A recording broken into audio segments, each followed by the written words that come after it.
Hi! So I recently made a video about how hard it's been financially to being a therapist, and I mentioned in that video a couple times about how I made key decisions that sacrificed my financial stability for other things such as having more balance in my life or working at a specific clinic. So I wanted to make this video that basically broke down all of the key decisions I had and the other options I could have taken instead of the ones that I did, to kind of show you that there are so many different paths to becoming a therapist, and the one I chose isn't the only one. I really wanted to convey that message, and so basically what I'm going to do is walk through each big decision I've made so far. One, where I went to school, my practicum site, and then post-degree what I decided to do. So the first big decision was deciding where to go to school, and I decided that I wanted to go to school to a program that allowed me to work full-time. Classes were either on the weekends or in the evenings. Basically a program that was meant for people to continue their full-time job. And I was able to keep working in tech for a year and a half, and the program was 3 years. So half of the time I was able to have pretty good money while I was still in school transitioning to being a therapist. And I also want to point out that it helped me obviously financially, but it was also kind of like an emotional one in some kind of way, because I feel like I wasn't fully ready to drop everything in tech and become a therapist. Doing this part-time thing where I was also in tech and also working to be a therapist helped me to kind of really transition off of being in tech, because I wasn't 100% confident that I would want to be a therapist, because I've never been a therapist before. I didn't know if it was gonna be worth it for me. It helped me to be more confident in making this career switch by doing a part-time program. It wasn't a part-time program, but doing a program that allowed me to work also full-time. So that was one big decision that I made.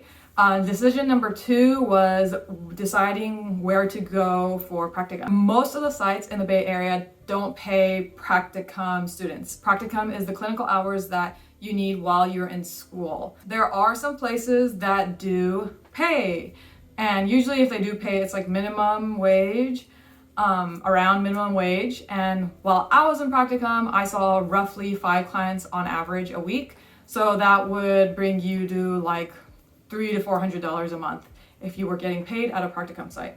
Something else that you could do if you wanted to make sure you were making money while in Practicum is keep your tech career or your previous job. So there were people in my program that worked all 3 years while they were in the program. So that meant while they were able to make more money, they had to choose a program that allowed them to see clients after their work. So either in the evenings or on the weekends. So it definitely limited the places that they could apply. But again, more financial stability. If that's the decision you want to make, it's very much an option for you. And then the last decision is where I went after I graduated from school and became an associate therapist. I'm breaking this out into 2 different types of places I could have worked. One would be a clinic where I had to go get my own clients. So basically, most of the private practice models meant that I had to go find my own clients, and there were limited referrals that I would have. That's path 1. Another path would be going to a clinic or working at a center or hospital that gave me clients and guaranteed a salary, and that's another path I could have chosen. So let me talk about path 1, which is having to get my own clients. So this is the path, pretty much the path I took. Although my clinic was supposed to refer me a lot of clients, that didn't end up happening. And so if I wanted to see more clients right now, I'm basically having to go market myself and find them by myself. So I count my path on the having to find my own clients path. And I would highly recommend having another part-time job if this is the path that you're going to take, because it takes a long time, I think, to build a practice and have referrals constantly. So if you're just starting out as a therapist, I think it's hard to find clients.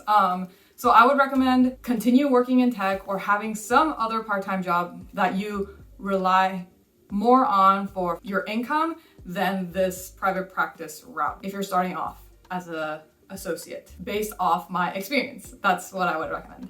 One more thing about if you're gonna go get your own clients and you're kind of going more towards a private practice model, it is still on average, associate marriage and family therapists are charging $120 per session in the Bay Area. So if you go that route, yes, obviously need to get clients, but the hourly rate is much higher than if you go to a place where they guaranteed your clients. So kind of more like a community mental health setting.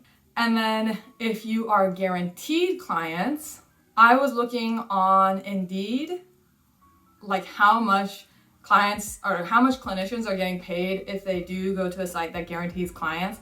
And it really ranges from like $25 to $150 an hour. It really depends on where you go, what kind of setting, is so many different things. But on average, it's like $50 an hour. Not great, but it does guarantee hours, which helps you get licensed faster, and again, guarantees salary, which is great. Okay, so hopefully that gave you a better sense of the different options I had when I chose this path as a therapist, and probably similar decisions that you may have to make if you're thinking about being a therapist. Gives you a sense of maybe what kind of decision you would make if you were going through this process. Bye!